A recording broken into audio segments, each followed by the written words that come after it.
দেখুন কতটা খাস্তা হয়েছে। ঠেকুয়ার মধ্যে দেখুন দারুণ সুন্দর একটা কালার এসেছে। এর আওয়াজটা শুনেই বুঝতে পারছেন আর কতটা সুন্দর লাগছে দেখুন। নমস্কার বন্ধুরা, পিওর রান্নাঘরে আরো একটা নতুন রেসিপিতে আপনাদের সকলকে স্বাগত জানিয়ে আজকের ভিডিওতে আমি শেয়ার করব ছট পূজার মহাপ্রসাদ ঠেকুয়া রেসিপি। এই ঠেকুয়াগুলো বাড়িতে আমরা অনেকেই বানিয়ে থাকি, কিন্তু বেশিরভাগ সময় দেখা যায় ঠেকুয়া কোনো সময় হয়তো বেশি শক্ত হয়ে যায় কিংবা বেশি নরম হয়ে যায়, পারফেক্ট ভাবে খাস্তা হয় না। আজকে আমি একদম স্টেপ বাই স্টেপ পদ্ধতি বলে দেখাবো, যেখানে আপনারা একদম পারফেক্ট খাস্তা হিসেবে ঠেকুয়াগুলো তৈরি করে নিতে পারবেন। আর এই ঠেকুয়াগুলো তৈরি করে অনেকদিন পর্যন্ত সংরক্ষণ করেও রাখা যায় যদি সেগুলো একদম সঠিকভাবে খাস্তা হয়। আজকে আমি একদম সঠিক পদ্ধতিতে বানিয়ে দেখাবো। তো চলুন বন্ধুরা, রান্নাঘরে চলে যাই আর আজকের রেসিপিটা শুরু করি। আশা করছি আজকের ভিডিওটা দেখতে আপনাদের সকলে ভালো লাগবে। পুরো ভিডিওটা অবশ্যই শেষ পর্যন্ত দেখতে থাকুন। আর আমার চ্যানেলে নতুন বন্ধু হয়ে থাকলে অবশ্যই আমাদের চ্যানেলটিকে সাবস্ক্রাইব করে এবং আমাদের ফেসবুক পেজটিকে ফলো করে আমাদের পাশে থাকবেন। তাহলে চলুন রান্নাঘরে চলে যাই আর আজকের রেসিপিটা শুরু করি। ঠেকুয়াগুলো বানানোর জন্য প্রথমে আমি ডোটা মেখে নেব। আর পারফেক্ট খাস্তা ঠেকুয়া তৈরি করার জন্য এই ডোটা কিন্তু খুবই বিশেষ গুরুত্বপূর্ণ। এই ডোটা যদি ঠিকঠাক করে মাখা যায় তাহলে ঠেকুয়াগুলো একদম পারফেক্ট খাস্তা হবে। ঠেকুয়ার ডোটা তৈরি করার জন্য আমি এখানে একটা বাটির মাপ করে নিয়েছি, যে কোনো একটা পাত্রের মাপ করে নিতে হবে। আর এই বাটি মেপেই আমি 2 বাটি আটা নিয়ে নেব। শুধু আটা কিংবা আটা ময়দা একসাথে মিশিয়ে এরকম ভাবে করা যায়, যেমন ইচ্ছা, তবে আমি পুরোটাই আটা দিয়ে বানাবো। আরো 1 বাটি আটা নিয়ে নিচ্ছি।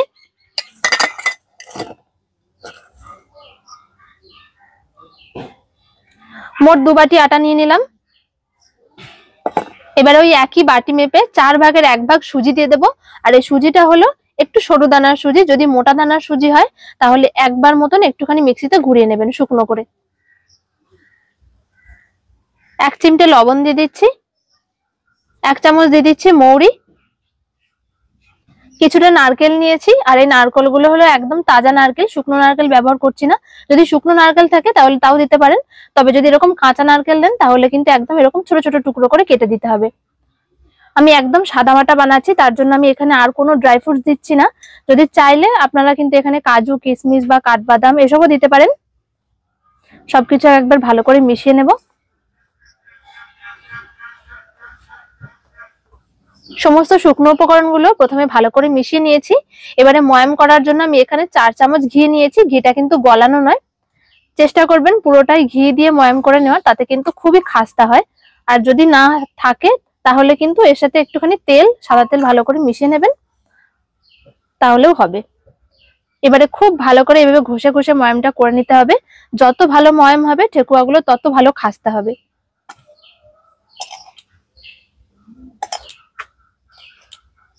ঘি দিয়ে আমি খুব ভালো করে ময়াম করে নিয়েছি। আর এই ময়ামটা ঠিকঠাক হয়েছে বোঝার জন্য এইভাবে একটু হালকা হাতে মুঠো করতে হবে। দেখুন খুব সুন্দরভাবে মুঠ বাজছে, মানে এই ময়ামটা একদম ঠিকঠাক হয়েছে। সবশেষে দিয়ে দিচ্ছি এর মধ্যে চিনি। আমি ওই বাটি মেপে 1/2 বাটি চিনি নিয়েছি। চিনির পরিমাণটা একটু কম বেশি করে নিতে পারেন। ভালো করে ময়ামটা দেওয়ার পরে তারপরে কিন্তু চিনিটা দিতে হবে।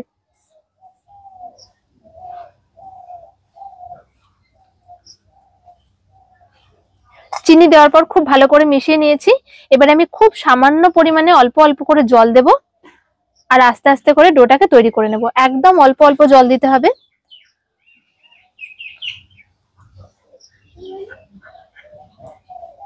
খুব বেশি যদি একসাথে জল পড়ে যায় তাহলে কিন্তু ডোটা নরম হয়ে যাওয়ার চান্স থাকবে। আর নরম হয়ে গেলে ঠেকুয়াগুলো কিন্তু নরম হয়ে যাবে, খুব ভালো খাস্তা হবে না। একদম সামান্য সামান্য করে আমি জল দিয়েছি। আর দেখুন ডোটা ঠিক এরকম হয়েছে। খুব বেশি নরম করা যাবে না, আবার খুব বেশি শক্তও করা যাবে না। খুব বেশি যদি শক্ত হয়ে যায় তাহলে কিন্তু শেপটা দেওয়া যাবে না, আর ফেটে ফেটে যাবে। আবার এমন ভাবে নরম করতে হবে যেন শেপটা ঠিকঠাক দেওয়া যায়। ঠেকুয়ার জন্য ডোটা এখন পুরোপুরি তৈরি হয়ে গেছে। আর এই ডোটাকে মেখে কিন্তু রেস্টে রাখার কোনো দরকার নেই, সঙ্গে সঙ্গে বানিয়ে নেওয়া যাবে। আর আজকের এই ঠেকুয়াগুলো আমি কোনো রকম ছাঁচ ছাড়াই বানাবো, যার জন্য আমি এরকম একটা ঝাঁঝরি নিয়ে নিয়েছি। এটা দিয়ে আজকে একটা সুন্দর ডিজাইন করে ঠেকুয়াগুলো তৈরি করব। আর এই দিয়ে তৈরি করলে কিন্তু খুব তাড়াতাড়ি সহজে হয়েও যায়। ঠেকুয়াগুলো যেরকম মাপের তৈরি করবেন সেরকম ভাবে একটা লেচি কেটে নিতে হবে। আমি এখান থেকে অল্প পরিমাণে নিয়ে নিচ্ছি। আর তারপরে হাতের সাহায্যে এরকম ভাবে একটুখানি মুঠো করে গোল করে নিতে হবে। এইভাবে মুঠো করে একটু গোল করে নেওয়ার সময় খেয়াল করবেন সাইড গুলো কিন্তু ফেটে যাচ্ছে না আপনা হতেই। যদি এরকম হয় তাহলে বুঝবেন এটার মধ্যে ময়ম এবং জলটা একদম ঠিকঠাক পরিমাণে হয়েছে। এবার হাতে করে এইভাবে হালকা একটু চাপ দিয়ে নেব। আর ঠেকুয়াগুলো যেহেতু একটু মোটা মোটাই হয় তার জন্য আমি একটু মোটা করেই রাখছি। তারপর হাতের সাহায্যে এইভাবে করে একটুখানি চারিদিকটা সমান করে নেব। আর তারপরে যে ঝাঁঝরিটা আমি নিয়েছি সেই ঝাঁঝরিটা ঠিক এই মাঝখান বরাবর আমি এটা বসিয়ে দেব। এইভাবে তৈরি করবেন, কোনো ছাঁচের দরকার পড়বে না, অথচ খুব সহজে ঠেকুয়াগুলো তৈরি হয়ে যাবে। দেখুন কত সুন্দর ডিজাইনটা তৈরি হয়ে গেল। আলাদা করে কোনো ছাঁচ কেনার দরকারই পড়বে না যদি এরকম সুন্দর ডিজাইন বাড়িতে থাকা জিনিস দিয়েই তৈরি করে নেওয়া যায়। এর সাথে আমি আরো একটা ডিজাইন আপনাদের দেখিয়ে দিচ্ছি। হাতে করে এইভাবে নিয়ে প্রথমে ঠিক একই রকম ভাবে গোলটা করে নিতে হবে, তারপরে এইভাবে চ্যাপটা করে নিচ্ছি। একটুখানি পাতার আকারে ডিজাইনটা আমি করে নেব। ওপর দিকটা হালকা একটু লম্বা থাকবে, ঠিক এরকম।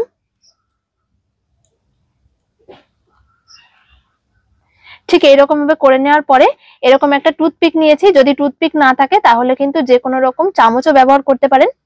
তারপরে মাঝখান বরাবর এইভাবে চেপে দেব। এইভাবে তৈরি করলেও কিন্তু কোনো রকম ছাঁচের দরকার হবে না।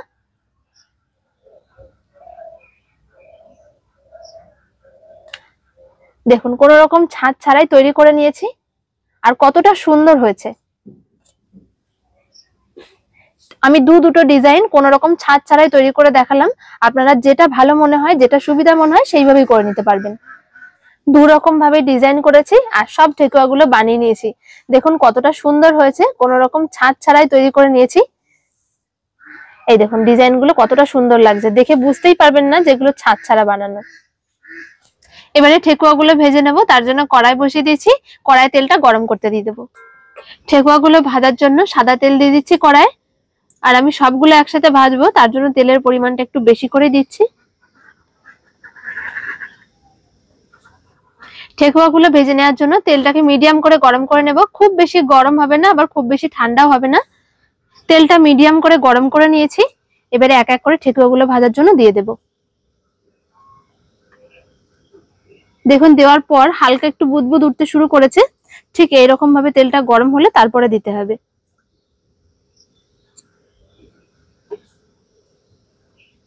একসাথে খুব বেশি ঠেকুয়া দিয়ে দেবেন না, তাহলে কিন্তু ভাজার সময় দেখবেন একে অপরের গায়ে লেগে ভেঙে যেতে পারে। ঠেকুয়াগুলো তেলে দেওয়ার পর সঙ্গে সঙ্গে নাড়াচাড়া করা যাবে না। মিডিয়াম টু লো ফ্লেমে রেখে 5-7 মিনিট আগে ভেজে নিতে হবে, তারপরে আস্তে আস্তে করে উল্টাতে হবে। তেলে দেওয়ার সাথে সাথে যদি এগুলো নাড়াচাড়া করতে যান তাহলে কিন্তু এগুলো শেপগুলো নষ্ট হয়ে যেতে পারে ভেঙে। তাই একটুখানি ভাজা হবে, শক্ত হয়ে যাবে, তারপর যদি এগুলো উল্টান তাহলে কিন্তু আর কোনো সমস্যা হবে না। প্রায় 5-7 মিনিট মতন আমি ভেজে নিয়েছি। এবার একটু হালকা উল্টে দেখবো যেগুলো ঠিকঠাক একটু শক্ত হয়েছে কিনা। দেখুন বেশ খানিকটা শক্ত হয়ে গেছে, আর ওপরে ওপরে হালকা হালকা রং আসতে শুরু করে দিয়েছে। যখন এরকম হালকা শক্ত হয়ে আসবে তখনই কিন্তু এগুলো উল্টাতে হবে। আর গ্যাসের আঁচটাকে খুব বেশি বাড়িয়ে দেওয়া যাবে না, বেশি বাড়িয়ে দিলে সঙ্গে সঙ্গে পুড়ে যাবে, কিন্তু ভিতর থেকে খাস্তা হবে না।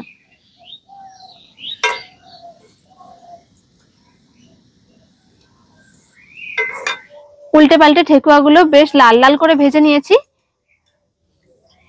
ঠিক এরকম একটু লাল লাল করে খাস্তা করে যদি ভেজে নেওয়া হয় এগুলো অনেক দিন পর্যন্ত ভালো থাকবে।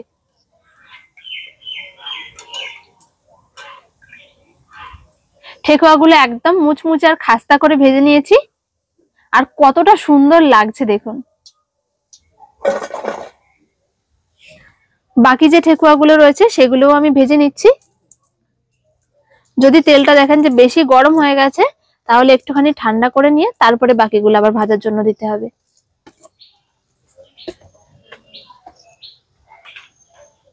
পরের ব্যাচের গুলো ঠিক একই রকম ভাবে হালকা হালকা যখন একটুখানি ভাজা হয়ে আসবে তখন উল্টে নিতে হবে। আর দেখুন আস্তে আস্তে কিন্তু খুব সুন্দর একটা কালার আসতে শুরু করেছে। গ্যাসের আঁচটাকে মিডিয়াম টু লো ফ্লেমে রেখে ভাজতে হবে, যাতে খুব বেশি পুড়ে না যায়। হট করে আস্তে আস্তে ভাজা হবে, তাহলেই দেখবেন খুব সুন্দর খাস্তা হবে। অনেকেই কিন্তু অনেক রকম পদ্ধতিতে বাড়িতে ঠেকুয়া তৈরি করেন, তবে আজকে আমি একদম সাধারণ আর সহজ পদ্ধতিতে করে দেখিয়েছি। অবশ্যই করে কিন্তু এই পদ্ধতিতে একবার বাড়িতে তৈরি করে দেখবেন, একদম পারফেক্ট খাস্তা হবে। আর তার সাথে বানানো কিন্তু এইভাবে খুবই সহজ হয়। পরের ব্যাচের ঠেকুয়াগুলো আমি একই পদ্ধতিতে ভেজে নিয়েছি, লাল লাল করে আর মুচমুচে করে। যখন এই ঠেকুয়াগুলো গরম অবস্থায় নামানো হবে দেখবেন একটু হালকা নরম মনে হবে, তবে যত এগুলো আস্তে আস্তে ঠান্ডা হবে তত কিন্তু এর মধ্যে খাস্তা ভাব আসবে। ঠেকুয়ার মধ্যে খুব সুন্দর লালচে কালার এসে গেছে, এবার এক এক করে তুলে নেব। ঠেকুয়ার মধ্যে দেখুন দারুণ সুন্দর একটা কালার এসেছে। এখন যে ঠেকুয়াগুলো ভেজেছি দেখুন দেখতে কিন্তু বেশ খানিকটা নরম মনে হচ্ছে, আর এর মধ্যে কোনো রকম শক্ত আওয়াজও নেই। তবে প্রথমে যে ব্যাচের ভেজেছিলাম আমি সেগুলো দেখুন বেশ খানিকটা শক্ত হয়ে গেছে। এর আওয়াজটা শুনলেই বুঝতে পারবেন এগুলো যত বেশি ঠান্ডা হবে তত বেশি কিন্তু এগুলো খাস্তা হবে। দ্বিতীয় ব্যাচের ঠেকুয়াগুলো আমি খুব ভালো করে ঠান্ডা করে নিয়েছি। এবার আপনাদের দেখাবো যে ঠেকুয়াগুলো কতটা খাস্তা হয়েছে। এগুলো যখন একটু ঠান্ডা হয়ে যাবে তখনই দেখবেন খুব ভালো মতন খাস্তা হয়ে গেছে। দুটো ব্যাচের ঠেকুয়া আমি খুব ভালো করে ঠান্ডা করে নিয়েছি। এবার আপনাদের দেখাবো যে ঠেকুয়াগুলো কতটা খাস্তা হয়েছে। এর আওয়াজটা শুনেই বুঝতে পারছেন দেখুন কতটা খাস্তা হয়েছে। এগুলোর মধ্যে কোনো নরম ভাব নেই, আবার একেবারে শক্তও হয়ে যায়নি। এইরকম ভাবে যদি খাস্তা ঠেকুয়া আপনারা বাড়িতে তৈরি করেন এগুলো অনেক দিন পর্যন্ত সংরক্ষণ করে রাখতে পারবেন। তো বন্ধুরা, আশা করছি আজকের এই ঠেকুয়া রেসিপিটা আপনাদের সকলের ভালো লেগেছে। আর এই পদ্ধতিতে যদি আপনারা বাড়িতে ঠেকুয়া তৈরি করেন তাহলে সেগুলো দেখবেন খুব বেশি নরম হবে না, খুব বেশি শক্তও হবে না, একদম পারফেক্ট খাস্তা হবে। আর এগুলো অনেকদিন পর্যন্ত সংরক্ষণ করে রাখতে পারবেন। তো বন্ধুরা, আশা করছি আজকের ভিডিওটা আপনাদের সকলে ভালো লেগেছে এবং ঠেকুয়া তৈরি করতে এই পদ্ধতি ধরে আপনাদের কোনো সমস্যা হবে না। আজকের ভিডিওটা যদি ভালো লেগে থাকে তাহলে অবশ্যই একটা লাইক, শেয়ার, কমেন্ট করবেন এবং আমাদের চ্যানেলটিকে সাবস্ক্রাইব করে আমাদের পাশে থাকবেন। দেখা হচ্ছে পরের ভিডিওতে। সকলে ভালো থাকবেন। ধন্যবাদ।